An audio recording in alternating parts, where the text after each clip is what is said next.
네, 한 문단씩 돌아가면서 읽도록 하겠습니다. 13장 방문객들이 성찬에 참여할 수 있습니까?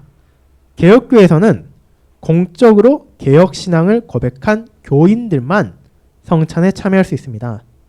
다른 공인된 개혁교회 방문 교인들은 손님으로 환영받을 수 있습니다.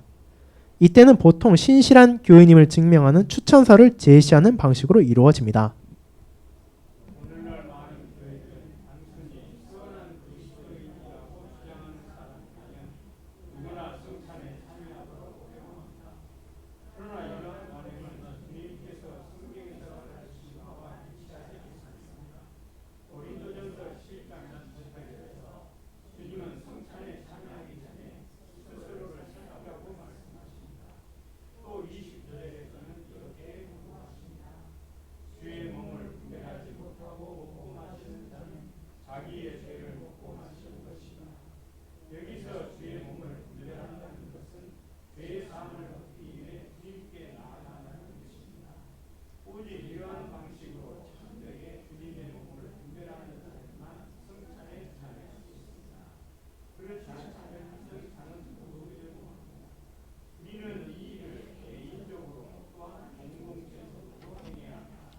우리가 공동체적으로도 이 일을 해야 한다는 사실은 30절에서 분명히 드러납니다. 그러므로 너희 중에 약한 자와 병든 자가 많고 잠자는 자도 적지 아니하니라. 여기서 바울은 주의 몸을 분별하지 못한 자들이 병들거나 죽게 되었다고 말하는 것이 아니라 실제로 고린도 교회 안에서 일어나고 있는 현상을 언급하고 있는 것입니다. 곧 온 회중에게 함께 주어진 말씀입니다.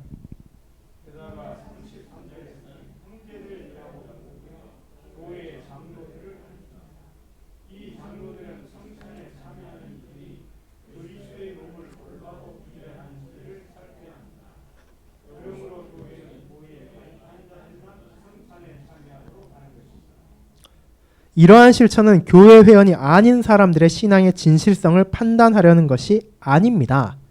다만 성찬에 참여한 이들이 참으로 신앙에 전적으로 헌신된 자들이라는 사실을 확실히 하기 위한 것입니다. 그래서 이 내용 사실은 성찬 허입에 대해서 이제 교단마다 상당히 다른 자세를 보이고 있습니다. 오늘날 많은 교회들은 이제 소위 말하는 열린 식탁이라 해가지고 주님의 식탁을 그냥 말 그대로 방문객이라 하더라도 자기 신자고 혹은 그런 확인도 없이 원한다면 얼마든지 나와서 참여할 수도 있고 거기에서 떡과 포도주를 먹고 마실 수도 있게 하는 방식을 취하고 있습니다. 아마 대다수의 교회가 이런 방식을 취하는 것으로 알고 있습니다. 이제 거기서 약간 더 나아간다면은 예를 들어서 광고 시간에 이 부분을 언급해가지고 자기를 살피고 나오십시오라는 정도 말할 수 있겠고, 혹은 거기서 조금 더 나아간다면은 손님들은 먼저 당회와 혹은 장로와 대화를 한 후에 참여하십시오까지도 나갈 수 있겠죠. 자, 그럼에도 불구하고 개혁교회에서는 그렇게 하는 것이 아니라 공적으로 개혁신앙을 고백한 말 그대로 자기 교회 성도들, 그리고 다른 공인된 개혁교회 방문교인들, 그러니까 말 그대로 같은 교단에 있는 이웃교회 성도가 그날 방문하겠다고 연락을 주고 혹은 그 방문 여행증을 가지고 교회에 방문했거나 자매교단에 있는 한 성도가 말 그대로 동일하게 예를 들어서 여행을 위해서 혹은 업무를 위해서 이쪽 지역에 올 때 그 교회에서 이 사람이 신실한 우리 교회 회원이라는 것을 확인되는 증서를 가지고 올 때 그것을 확인하고 그 사람들에 한해서만 성찬에 참여하게 하는 것이죠. 자, 그래서 어떤 사람들 같은 경우에는 정말로 이렇게 말하는 사람도 있습니다. 아니, 너희만 참된 그리스도인이냐? 왜 너희가 이것을 판단하려고 하느냐? 라는 식으로 좋지 않게 보는 사람들은 분명히 있죠.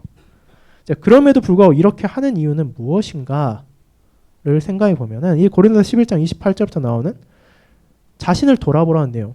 분명히 성도들이 개인으로서 자신을 돌아봐야 할 의무가 분명히 있지만 거기에서 멈추는 것이 아니라 교회 공동체적으로서도 이와 같이 성찬을 거룩하게 지켜야 할 의무가 있다는 것입니다. 그렇기 때문에 이제 물론 이것을 당회가 어떤 방식으로 할 것이냐에 대해서는 이견이 있고 교단마다 다른 모습을 보이긴 하지만 그럼에도 불구하고 우리가 정말 말씀에 따라 이 성찬을 시행한다면 당회가 결코 그 성찬 허입에 있어서 그냥 바라봐보는 사람이 아니라 주체가 돼야 한다는 것을, 그 교회가 성찬을 거룩하게 바라보고 그 참여자들이 정말로 자신을 돌아보고 바르게 나아올 수 있도록 감독해야 하는 의무가 있다는 것을 깨닫게 되는 것입니다. 이제 뭐 쉽게 생각해 보자면은 뭐 이걸 어떤 식으로 좀 쉽게 설명할 수 있을까 좀 예시를 며칠 동안 계속 생각해 봤는데, 어쩌면은 우리가 뭐 다른 나라를 방문할 때 뭐 입국 심사하는 거 생각해 볼 수 있겠죠. 입국 심사할 때 거기서 우리가 뭐 무비자로 입국할 수 있는 나라도 있지 않습니까? 뭐 예를 들어서 뭐 그 나라 간에 뭐 친밀한 관계가 있고 충분히 그 나라는 문제가 없다라고 판단된다면은 아무 나라나 무비자로 들어갈 수 있는 게 아니라 그 나라 여권을, 특정한 나라의 여권을 가지고 있는 사람들은 뭐 비자가 없이도 뭐 여행을 몇 달 동안 그냥 할 수도 있고, 하지만 뭐 그런 나라가 아닌 경우에는 비자도 미리 해야 되고 모든 여러 가지 좀 번거로울 수 있는 과정을 거쳐야만 입국을 할 수 있는 게, 그 출입국 관리사들이 평가하는 것은 이 사람이 착한 사람이 나쁜 사람이냐를 평가하는 건 아니죠.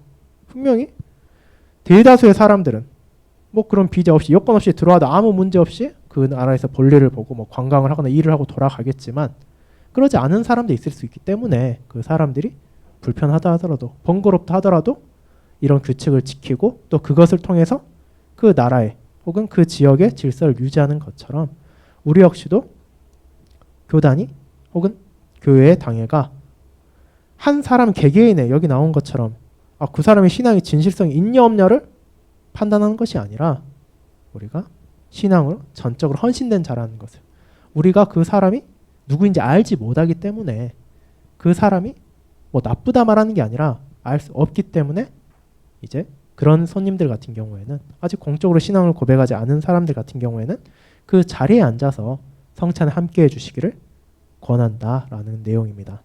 그렇기 때문에 이 내용 보고 또 이어서 이제 바로 14장 연결되는 부분 보도록 하겠습니다. 14장입니다. 저는 신실한 그리스도인으로 교회에 충실히 출석하는데 왜 성찬에 참여할 수 없나요?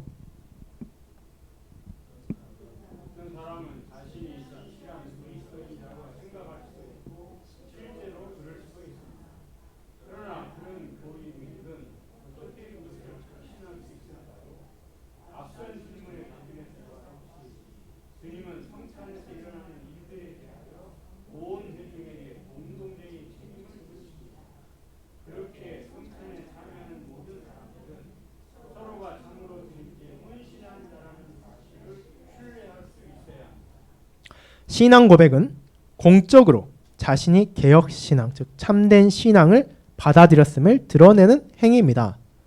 공적인 신앙 고백을 준비하는 데는 시간이 필요합니다. 개혁신앙에 대한 바른 이해와 그것에 대한 헌신이 있어야 하기 때문입니다. 따라서 개혁교회 젊은 교인들은 성숙하여 공적 신앙 고백을 할 수 있을 때까지 성찬에 참여하지 않습니다.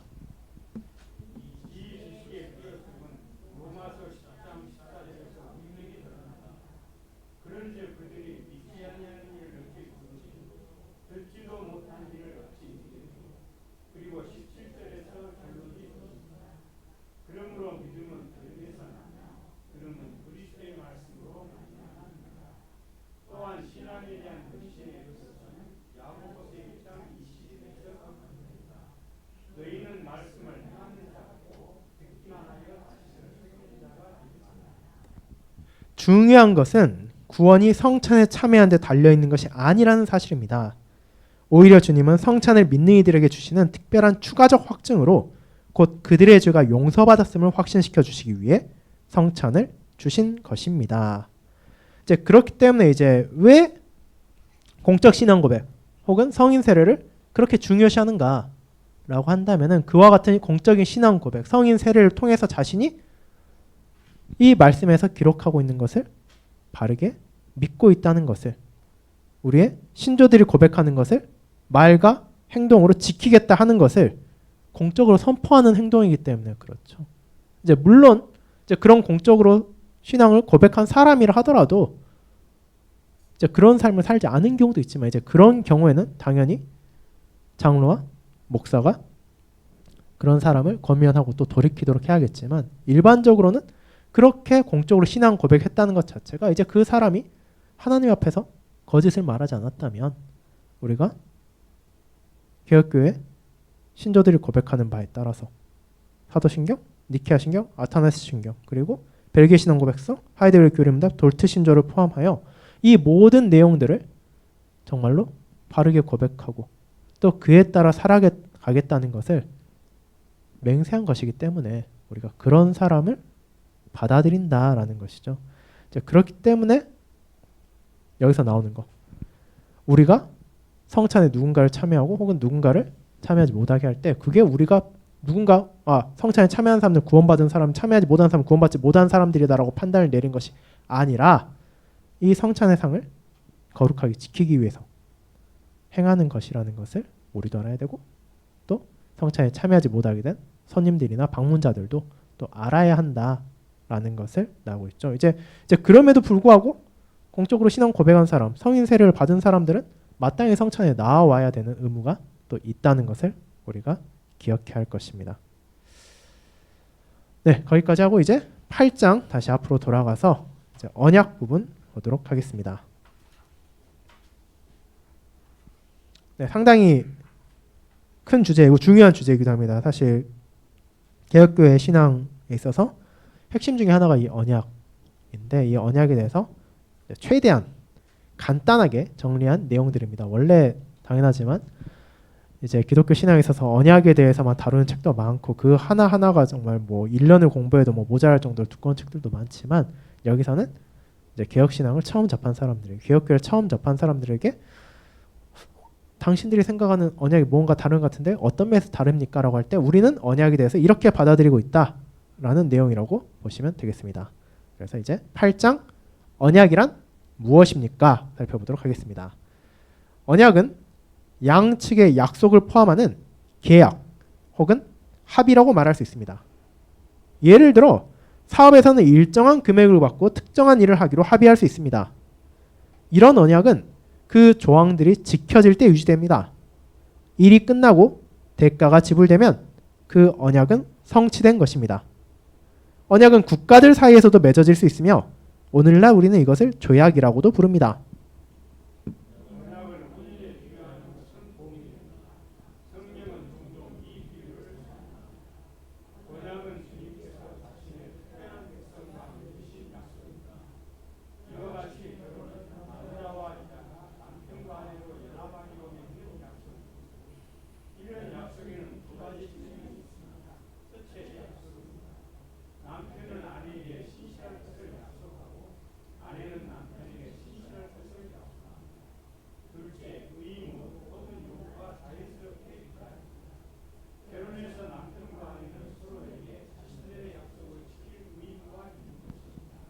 자, 그래서 언약 이제 쉽게 말하면 이제 말로 한 약속인데 이제 약속 같은 경우는 우리가 많이 하죠. 우리가 살아가는 동안에도 많이 하는데 약속 같은 경우는 이제 특히 혼인과 비유가 많이 되는데 결혼식을 생각해 보면은 우리가 그 안에 무엇이 담겨 있는가 생각해 볼 수 있습니다. 이제 우리가 약속을 하죠.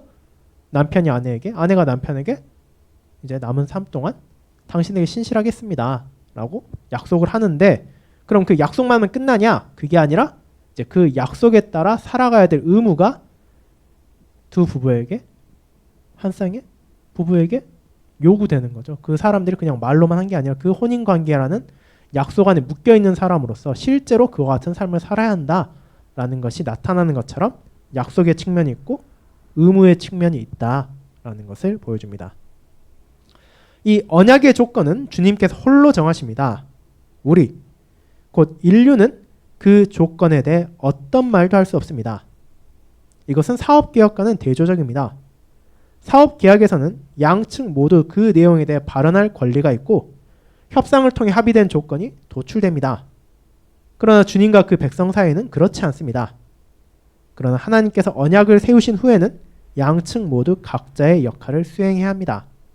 언약 안에서 주님께서는 자신의 백성의 하나님으로 남으시며 그의 백성은 주님의 뜻을 행함으로써 주님께 신실하게 헌신해야 합니다.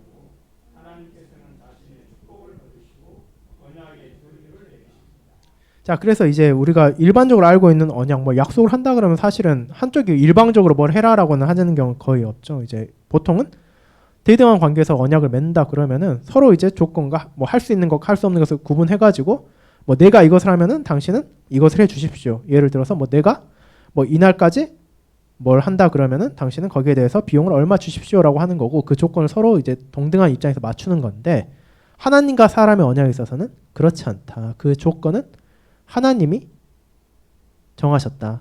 우리는 거기에 대해서 뭐 발언할 권리나 뭐 조정할 권리가 있는 것이 아니다. 그렇기 때문에 언약은 밑에 나오지만 주석에 나온 그 각주에 나온 것처럼 그 기원에 있어서는 일방적이다. 그 기원은 하나님께서 주권적으로 맺게 하시고 주권적으로 그 조건을 정하셨다. 하지만 그 약속을 지키는 면에 있어서는 쌍방적 혹은 쌍무적이라고 해서 양방 모두가 그것을 지켜야 할 의무가 있다. 그런데 우리가 아는 것처럼 하나님께서는 항상 그 언약에 신실하시고 그 언약에 따라서 자신의 백성을 대하시지만 사람은 그렇지 않은 경우가 있다는 것을 우린 너무나 잘 알고 있죠. 믿음의 선조들을 통해 보게 되고 말씀을 통해 보게 되고 또 우리 자신을 통해 보게 됩니다. 그럴 경우에는 하나님께서는 그 언약을 깨뜨리는 자에게 축복이 아닌 그 언약 안에서 약속된 저주를 내리신다라는 것이 이 언약에 대한 가장 핵심적인 내용이라 볼 수 있습니다. 네, 이제 마지막으로 오늘 9장까지 보도록 하겠습니다. 주님께서 맺으신 언약 혹은 언약들은 무엇입니까? 언약은 계약 또는 합의와 같습니다. 비록 언약이라는 단어가 직접 사용되지는 않았지만 주님께서는 아담과 하와를 창조하실 때 그들과 언약을 맺으셨습니다. 하나님은 그들의 하나님이 되어주실 것을 약속하시고 그들은 창세기 1장 27, 28절에서 말씀하신 대로 그분께 순종해야 할 의무가 있었습니다. 이 약속은 그들의 자손에게도 적용되었습니다. 비록 성경이 이 부분에서 언약이라는 단어를 직접 사용하지는 않지만 아담과 하와가 주님께 불순종했을 때 주님과 인류 사이에 단절이 생겼음이 분명합니다. 언약이 깨어진 것입니다.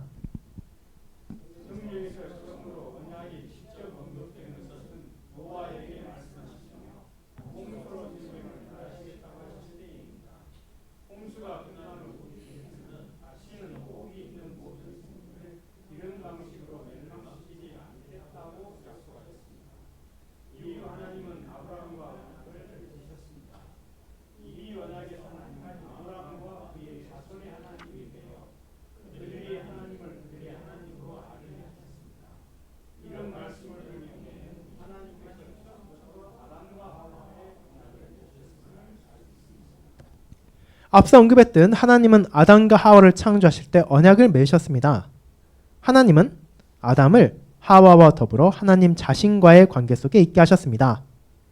이 언약 관계 안에서 하나님은 아담에게 여러 가지 임무를 주셨습니다. 하나님이 종종 아담과 대화하셨던 사실은 이를 더욱 확증합니다. 그러나 아담과 하와는 금지된 나무의 열매를 먹음으로써 하나님과 맺은 언약을 깨뜨렸습니다. 그들은 하나님의 명령을 따르지 않고 자기 길을 갔습니다. 하나님을 무시하고 관계를 깨뜨린 것입니다. 이는 곧 스스로 하나님이 되고자 한 행위였습니다. 주님께서는 아담과 하와에게 이 단절을 직면하게 하셨습니다. 그들은 법적으로 책임을 지게 되었으며 합의된 형벌은 곧 죽음이었습니다. 그러나 하나님은 곧바로 이 형벌을 집행하지 않으시고 여자의 후손을 통해 그 값을 치르신 것을 약속하셨습니다. 주님께서 친히 이를 이루실 것이며 그 씨를 주실 것을 약속하셨습니다. 이미 이 약속으로 인해 깨어진 언약이 새롭게 될 수 있었습니다.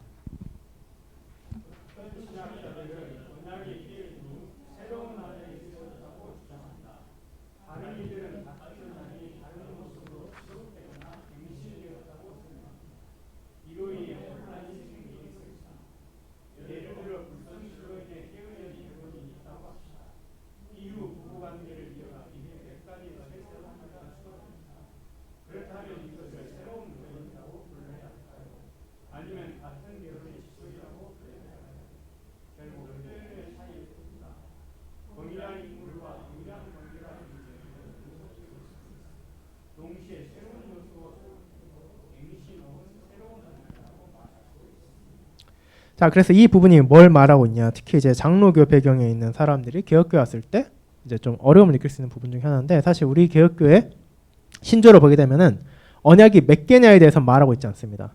그런데 장로교에서 웨스트민스터 신앙고백서 같은 경우는 분명하게 언약에 대해서 두 가지를 말하고 있죠. 행위 언약과 은혜의 언약에 대해 말하고 있는데, 근데 그 개혁교 안에서는 그 신조 자체가 언약이 몇 개다라고, 행위 언약이 있고 은혜 언약이 있다라고 말을 하지 않고 있기 때문에 그렇게 받아들이는 사람도 있고, 혹은 우리가 알고 있는 뭐 스탄 목사님의 책처럼 사랑의 언약이라는 하나의 언약으로 보는 사람들도 있습니다. 개혁교 안에서 그 두 가지가 다 허용되는 입장인 거죠. 그런데 이제 결국 여기에 있어서 너무 크게 다퉈야 할 필요가 있는가라고 할 때, 이것은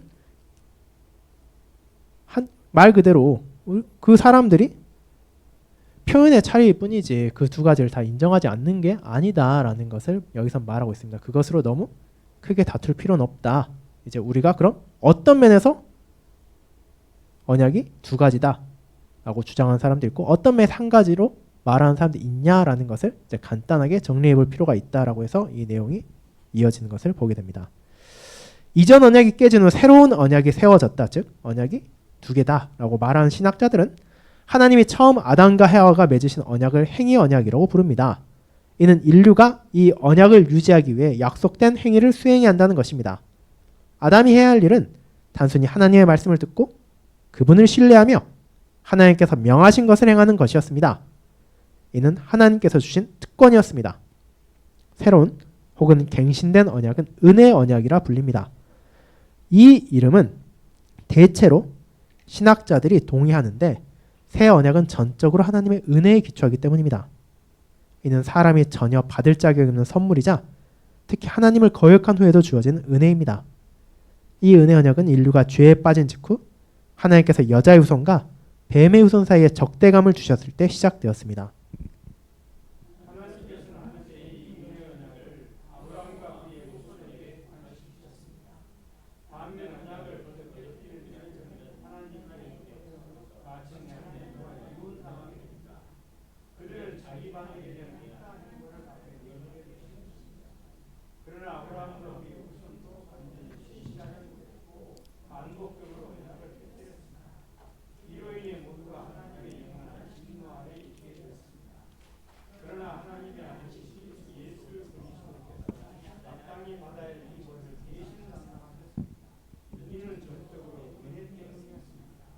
예수 그리스도께서는 사람이 되어 우리 가운데 나셨습니다. 그는 죄를 짓지 않으셨으나 우리의 죄를 자신에게 짊어지시고 그 결과로는 형벌도 함께 담당하셨습니다. 그는 하나님께서 언약을 맺으신 이스라엘의 자손으로 태어나셨습니다. 또한 다윗의 자손으로서 특별히 왕으로 임명되셨습니다. 그는 제사장으로도 세워지셨습니다.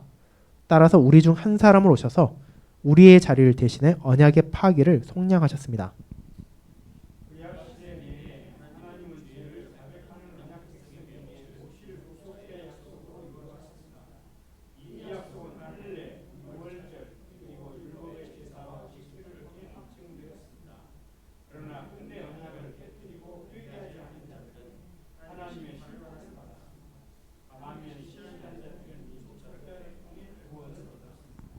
또한 하나님은 아브라함의 혈통에 속하지 않은 자들도 그의 백성 안에 접붙임 받도록 허락하셨습니다. 신약시대에는 그리스도께서 지상에서 일을 완성하신 후 모든 사람에게 회개와 믿음이 요구됩니다. 회개하고 참된 믿음을 보이는 자들과 그들의 자녀들은 하나님의 백성 가운데 접붙임되어 언약의 자녀가 됩니다. 로마서 11장은 이를 분명히 보여줍니다. 신실하지 않은 가지들은 꺾이고 본래 자연적이지 않은 가지들이 접붙임됩니다. 구약에서는 언약이 오실 그리스도를 바라보며 지속되었고, 신약에서는 그리스도께서 우리의 언약 파괴에 대한 법적 형벌을 담당하셨기에 언약은 계속됩니다.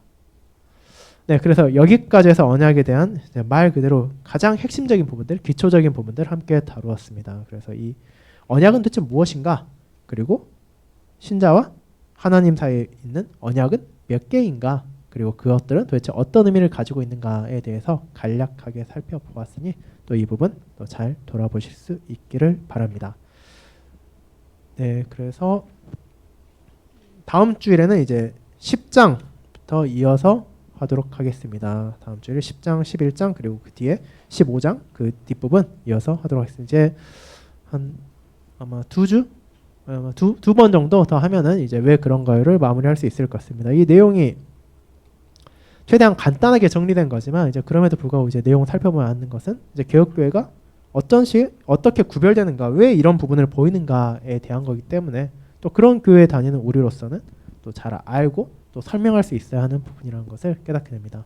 또 이 부분 잘 확인하시고 또 혹시라도 뭐 오늘 뭐 수요일에 참여하지 못하신 분들도 가정에서 확인하시고 뭐 궁금하신 부분이나 이런 게 있다면 언제라도 또 제게 문의해 주시기 바랍니다.